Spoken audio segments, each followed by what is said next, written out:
Alam ko, uso ngayon ng comics. Ano ba yung binabasa mo na yan? Eh, mahilig ako sa comics eh. Ito talaga pamparelax ko sa gabi. Alam mo kasi, maraming mga stress. Isang magandang pag-iwas sa stress, magbabasa ka ng mga favorite mo, comics, magazine, kung ano gusto mo. Ngayon, merong bagong pagsusuri, Lisa. Turo natin sa mga televiewers.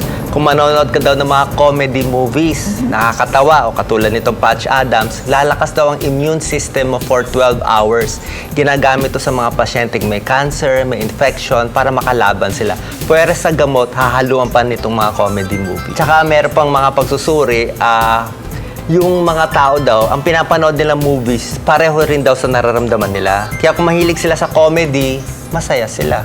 Kaya kahit malungkot kayo, pipilitin yung manood ng happy movies para sumaya pa rin. Tapos isa pang paraan, pwede tayo magbasa ng mga power of positive thinking. Kahit anong bagay, iisipan mo ng positibo kahit anong problema. So yan po ang mga tips natin sa inyo para makaiwas sa stress.